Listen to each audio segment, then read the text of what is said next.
গাজার পবিত্র ভূমি যখন আমাদের ভাই বোনদের রক্তে রঞ্জিত হচ্ছিল, ঠিক সেই মুহূর্তে ঘাতক ইসরায়েলি সৈন্যরা দুবাইয়ের জুমেইরা সৈকতে অবকাশ যাপন করছিল পূর্ণ নিরাপত্তায়।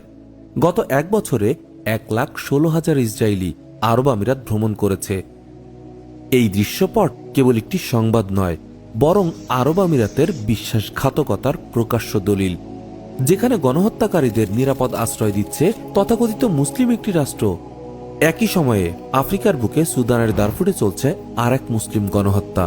আর সেই হত্যাকারীদের হাতে তুলে দেওয়া অস্ত্রের যোগানদাতাও এই সংযুক্ত আরব আমিরাত। গাজার হত্যাকারীদের তারা আশ্রয় দিচ্ছে, আর সুদানের হত্যাকারীদের অস্ত্র দিচ্ছে। ফিলিস্তিনে তারা ইসরায়েলের সহযোগী, আফ্রিকায় তারা গণহত্যার পৃষ্ঠপোষক। আর এ সবকিছুর পেছনে রয়েছে তাদের নোংরা স্বার্থ, অর্থনীতি এবং আঞ্চলিকতার প্রভাব বিস্তার। চলুন দেখি কিভাবে এই মুসলিম নামধারী রাষ্ট্রটি মুসলিম উম্মার বিরুদ্ধে নিজেকে প্রতিষ্ঠিত করেছে এক জঘন্য জঘন্য গাদ্দার হিসেবে। খুনি জায়নিস্টদের অবকাশ যাপন কেন্দ্র। 2024 সালের জুলাই আগস্টে গাজায় যখন ইসরায়েলি বর্বরতা তীব্র থেকে তীব্রতর হচ্ছিল, সে সময় 5,000-এরও বেশি ইসরায়েলি সৈন্য দুবাইয়ে ছুটি কাটাচ্ছিল আবুধাবি সরকারের সম্পূর্ণ খরচে। এরা কারা? এরা সেই খুনি যারা গাজার হাসপাতাল বোমা মেরে উড়িয়ে দিয়েছে, যারা শিশুদের স্কুলে গোলাবর্ষণ করেছে, যারা মসজিদগুলো বোমা ফেলে ধ্বংস করেছে, যারা হাসপাতালগুলো মাটির সাথে মিশিয়ে দিয়েছে, যারা লক্ষ লক্ষ নিরীহ মুসলিমকে মাসের পর মাস খাবার এবং পানি থেকে বঞ্চিত রেখে হত্যা করেছে, যারা ইনস্টাগ্রামে ফিলিস্তিনি নারীদের অন্তর্বাস নিয়ে ঠাট্টা করেছে, ধ্বংসপ্রাপ্ত ঘরবাড়ির সামনে সেলফি তুলেছে।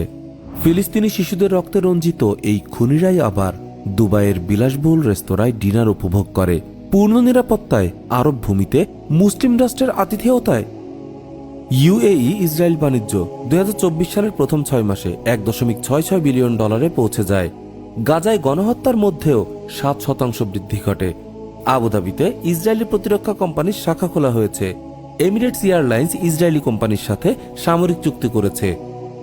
এবার আমরা আরেকটি জঘন্য দিক দেখব, যেখানেও এই মুসলিম নামধারী দেশটি আফ্রিকার আরেকটি দেশে মুসলিমদের হত্যা করেছে পাইকারি হারে। সুদান। এবার চোখ ফেরানো যাক আফ্রিকার মুসলিম ভূমি সুদানের দিকে। 2023 সালের এপ্রিল থেকে এই আফ্রিকান মুসলিম রাষ্ট্রে চলছে এক ভয়াবহ গৃহযুদ্ধ, যা পরিণত হয়েছে গণহত্যায়। 1.5 লাখেরও বেশি মুসলিম নিহত, 1,20,00,000 মানুষ বাস্তুচ্যুত। কারা করেছে জানেন? র্যাপিড সাপোর্ট ফোর্সেস RSF নামক খুনি মিলিশিয়া দারফুর অঞ্চলে চালাচ্ছে পরিকল্পিত জাতিগত নিধন। পুরো গ্রাম পুড়িয়ে দেওয়া হচ্ছে, পুরুষদের হত্যা করা হচ্ছে, নারীদের গণধর্ষণ করা হচ্ছে, শিশুদের মাথা থেতলে দেওয়া হচ্ছে। এলফাসের শহরে 5 লাখ মানুষ অবরুদ্ধ, মৃত্যুর দ্বার প্রান্তে। আর এই গণহত্যার পেছনে প্রধান সহযোগী আরব আমিরাত। রক্তে রঞ্জিত আমিরাতের অর্থনীতি। 2023 সালে আরব আমিরাত যুক্তরাজ্যকে ছাড়িয়ে বিশ্বের দ্বিতীয় বৃহত্তম স্বর্ণ ব্যবসা কেন্দ্রে পরিণত হয়। মোট বাণিজ্য দাঁড়ায় প্রায় $129 বিলিয়ন। কিন্তু এখানে একটি চমকপ্রদ সত্য লুকিয়ে রয়েছে, আর তা হচ্ছে ইউএই এর নিজস্ব কোনো সোনার খনিই নেই। তাহলে নিশ্চিতভাবে আমাদের কাছে প্রশ্ন আসে, এই বিশাল পরিমাণ সোনা কোথা থেকে আসে? উত্তর সহজ, সুদানের রক্তাক্ত ভূমি থেকে। সুদানের 90% সোনা রপ্তানি হয় ইউএইতে, শুধু 2024 সালেই $1.6 বিলিয়ন মূল্যের। RSF নিয়ন্ত্রণ করে সুদানের সোনা সমৃদ্ধ দারফুর অঞ্চল। তারা স্থানীয় জনগণকে জোরপূর্বক খনিতে কাজ করায়, অনেকটা দাস শ্রমিকের মতো। যারা বাধা দেয় তাদের হত্যা করা হয়, আর শেষে এই সোনা পাচার করা হয় দুবাইয়ে। বিনিময়ে RSF কি পায়? মৃত্যুর সরঞ্জাম, আধুনিক ড্রোন, ক্ষেপণাস্ত্র, সাজোয়াজান, গোলাবারুদ। জাতিসংঘের বিশেষজ্ঞ প্যানেলের রিপোর্ট নিশ্চিত করেছে ইউএই এর সরবরাহকৃত অস্ত্র দিয়েই RSF দারফুর গণহত্যা চালাচ্ছে। একই গাদ্দার, একই ফর্মুলা। গাজায় ইসরায়েলি সৈন্যরা ফিলিস্তিনি মুসলিমদের হত্যা করে, দুবাই এসে বিশ্রাম নেয়। ইউএই তাদের আর্থিক এবং কূটনৈতিক সহায়তা দেয়। তারা আবার ফিরে গিয়ে পুনরায় হত্যাযজ্ঞে অংশ নেয়। সুদানে RSF সুদানি মুসলিমদের হত্যা করে, সোনা লুট করে, দুবাইয়ে পাঠায়। ইউএই থেকে অস্ত্র পাঠায়, সেই অস্ত্র দিয়ে আবারও হত্যাযজ্ঞ চালাতে থাকে। উভয় ক্ষেত্রেই ইউএই হল সেই কেন্দ্রস্থল যেখানে মুসলিমদের রক্ত অর্থে রূপান্তরিত হয়। গাজায় তারা পরোক্ষ সহযোগী, সুদানে প্রত্যক্ষ অস্ত্র সরবরাহকারী। কিন্তু ফলাফল একই, মুসলিম উম্মাকে দুর্বল করা, বিভক্ত করা, ধ্বংস করা এবং নিজেদের হিরো স্বার্থ হাসিল করা, তা যদিও হয় উম্মার রক্তের বিনিময়ে। দুবাই রক্তমাখা স্বর্ণ শোধনাগার। দুবাইয়ের আধুনিক স্বর্ণ শোধনাগারে সুদানি রক্তাক্ত সোনা পরিষ্কার হয়ে বৈধ পণ্যে পরিণত হয়।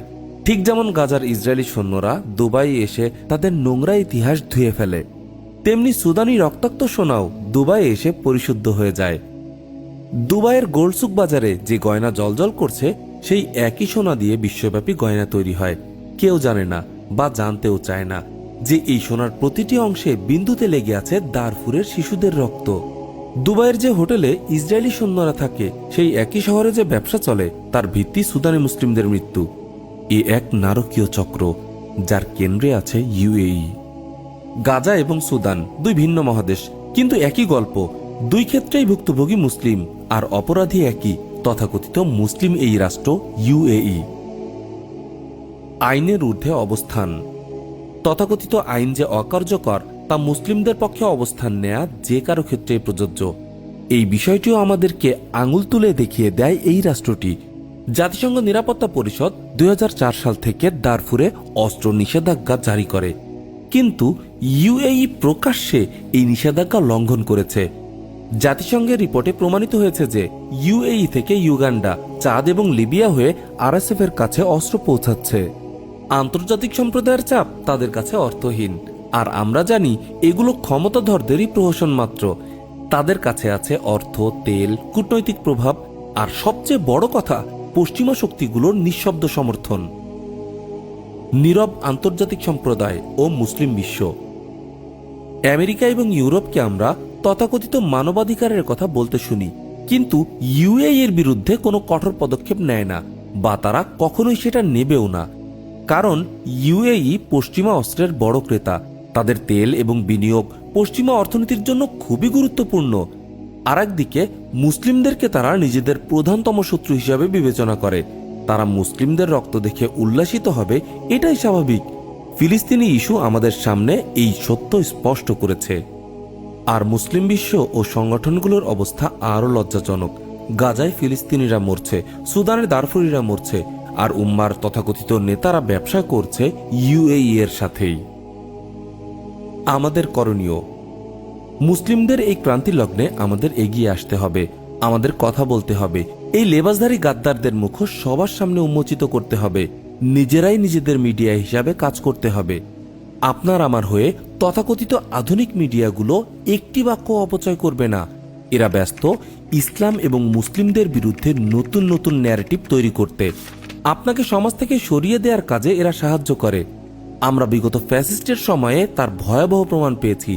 এজন্য আমাদের উচিত আল্লাহ তাআলার কাছে দোয়ার পাশাপাশি সামর্থ্যের মধ্যে থাকা ছোট ছোট পদক্ষেপগুলো গ্রহণ করা। সচেতন হন, সচেতন করুন। আর তা না হলে উম্মাহ হিসাবে আমাদের রক্তাক্ত পরিণতি চক্রাকারে ঘুরতেই থাকবে।